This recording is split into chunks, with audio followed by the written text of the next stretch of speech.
Bonjour, je voudrais vous parler de gestion de projet. Qu'est-ce qu'on va entendre par la gestion d'un projet? On va d'abord définir ça ensemble et puis on verra certains outils ou certaines techniques qui vous permettront tout simplement de gérer que ce soit des aspects de votre vie privée, de votre vie scolaire ou de votre vie professionnelle comme des projets et donc de pouvoir les optimiser et de les gérer plus efficacement.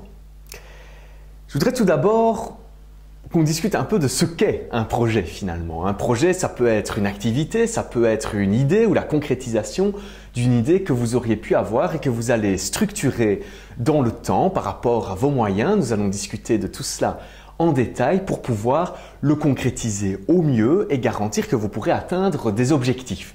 Alors, pour faire cela, c'est comme pour construire n'importe quoi ou n'importe quel objet physique, vous avez besoin généralement d'outils et donc d'une boîte à outils. La gestion de projet comporte toute une série justement d'outils que vous allez pouvoir utiliser et qui vont vous aider à être plus efficace dans la gestion de votre projet ou de vos activités de manière générale.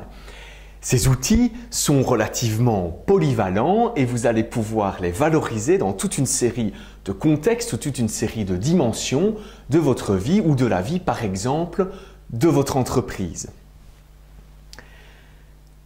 Comme je l'ai dit, gérer un projet, c'est avant tout une démarche d'optimisation. Vous allez devoir forcément réfléchir à vos objectifs précisément et à un moment vous jeter à l'eau et décider de concrétiser ce projet.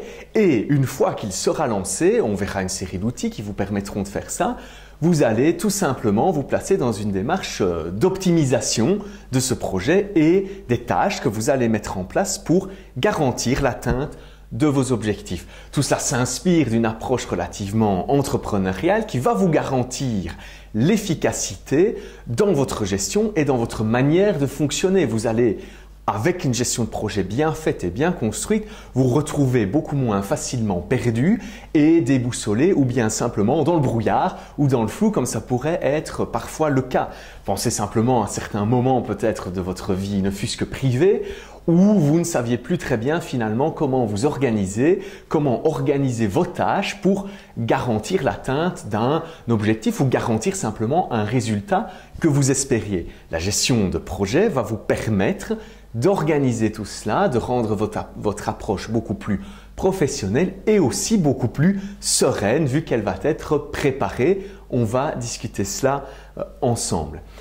La première étape, on le verra, ça va être évidemment de définir vos objectifs qui doivent être précis et très clairs pour permettre et garantir justement l'atteinte des résultats que vous espérez.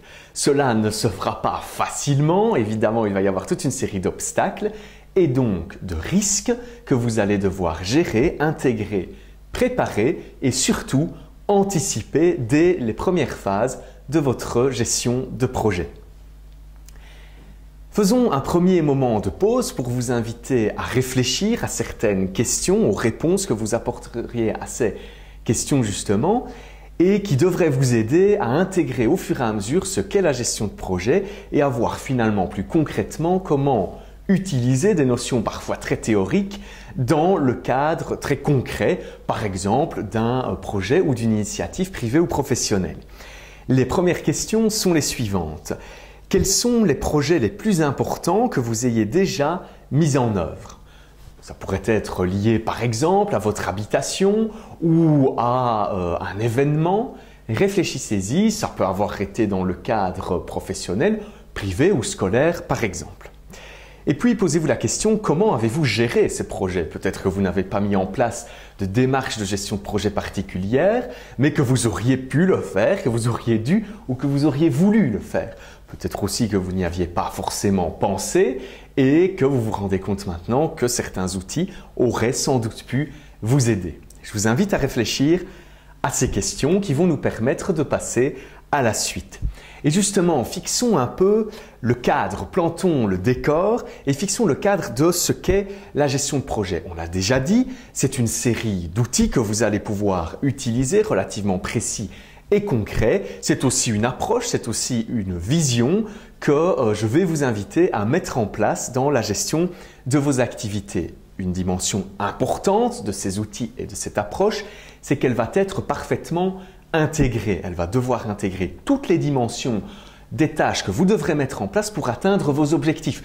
N'en oubliez pas, soyez vigilants, prenez du recul et essayez en tout cas d'imaginer tout ce qui peut être lié à votre projet. Cela va vous demander des étapes de réflexion, de projection et de visualisation pour préparer cette phase d'intégration. La visualisation, c'est simplement s'imaginer où vous serez plus tard dans la gestion par exemple de votre projet, ne fût-ce que déjà vous imaginez en train de le réaliser et vous imaginez en train d'atteindre les objectifs de votre projet. Cela va vous permettre d'intégrer beaucoup mieux toute une série de dimensions importantes dès le départ et de gérer beaucoup mieux les risques qui pourraient se présenter.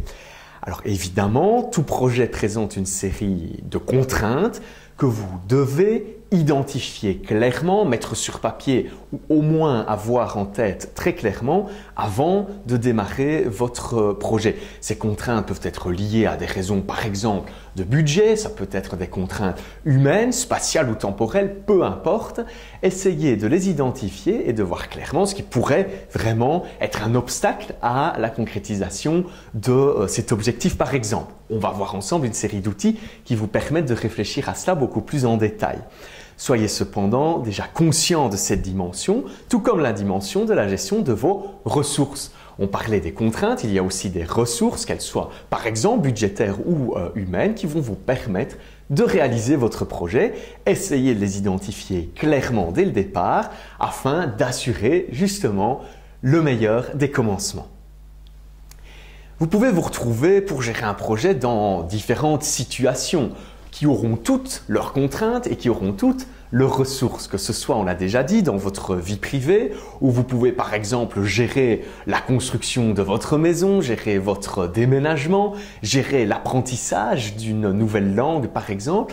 Toutes ces dimensions sont des projets que vous pouvez mettre en place de manière très structurée, très organisée, afin d'être simplement efficace et de garantir que vous n'allez pas tout simplement dévier en cours de réalisation par rapport aux objectifs et à la vision que vous vous étiez fixé au départ. Un projet, ça peut être aussi quelque chose de scolaire. Un projet par exemple qu'un enseignant vous donnerait ou vous demanderait de réaliser peut être géré avec les outils de la gestion de projet forcément et vous permettre d'identifier les tâches à mettre en place, etc. C'est utile pour des projets individuels, mais aussi forcément pour des projets collectifs où vous travaillez avec plusieurs personnes et où donc il est nécessaire, il est fondamental de bien s'organiser, de bien se structurer et de bien communiquer avec les autres personnes avec qui vous allez justement mettre en place ce projet dans le cadre scolaire. Vos études peuvent être considérées elles aussi comme un projet à part entière. Vous pouvez les gérer également de cette manière-là en identifiant simplement quelles sont les attentes de vos enseignants par exemple et vos attentes propres par rapport à votre apprentissage, par rapport à un examen par exemple et définir dans le temps toute une série de sous-objectifs ou de sous-projets que vous devez mettre en place pour garantir la réussite de cet examen. Tout cela demande évidemment de la préparation et de l'organisation avant de se lancer dans le contenu, mais vous garantit des résultats qui sont généralement plus en adéquation avec vos attentes. Évidemment, la gestion de projet est aussi tout à fait pertinente dans le cadre de votre vie professionnelle ou que ce soit seul ou plus généralement avec d'autres personnes, vous avez certains objectifs communs, vous visez des résultats, vous voulez mettre en place certaines activités et donc vous êtes amené à les gérer à plusieurs de manière efficace afin justement de garantir un résultat rapide et cohérent. Tout cela demande une certaine démarche et d'abord de se mettre dans un certain contexte, dans un état d'esprit de départ qui va vous permettre d'être beaucoup plus organisé, structuré et en tout cas préparé à mettre en place ce genre d'approche. Évidemment, la gestion d'un projet, ce sont essentiellement des réflexions logiques. Tout cela est logique, tout cela s'organise de manière tout à fait logique aussi. Y réfléchir vous permet de garantir cet aspect et de ne pas vous retrouver dans des situations qui pourraient être absurdes ou incontrôlables ou difficiles à gérer parce qu'elles n'ont pas été anticipées, préparées ou parce que vous n'avez simplement pas d'idées pour les gérer et que vous êtes pris de court par exemple. Gérer une activité comme un projet, ça vous garantit forcément aussi plus d'efficacité et de tendre vers toujours plus d'efficacité. Tout cela va se faire par une série de cycles d'amélioration successifs qui vont vous permettre d'être de plus en plus efficace dans ce que vous allez faire. Tout cela s'intègre dans un processus complet d'apprentissage. Évidemment, vous allez apprendre tous les jours de vous et des autres, évidemment, des activités que vous allez mettre en place et ça va aussi vous garantir votre développement personnel et votre évolution personnelle pendant la mise en place de votre projet. Les premiers projets que vous pourriez faire par exemple, si vous en avez déjà fait, essayez de vous en rappeler, étaient peut-être moins convaincants, moins structurés, vous ont pris peut-être beaucoup de temps pour peu de résultats. Réfléchissez à tout ça, vous avez sans doute beaucoup appris depuis et vous voudriez mettre en place justement ces apprentissages, les valoriser aujourd'hui pour être mieux structuré dans la réalisation de vos projets actuels.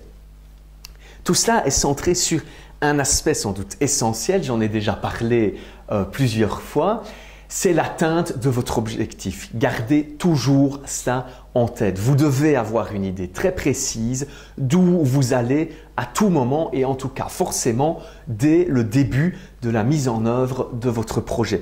Vous devez voir la lumière et la suivre pour essayer de ne pas dévier de votre route. Si ces objectifs ne sont pas précis, vous pourrez dévier très facilement et donc forcément ne pas atteindre les résultats que vous attendiez. Donc soyez focalisés sur les résultats et sur l'atteinte de vos objectifs. Cela va vous permettre de rester sur la bonne voie.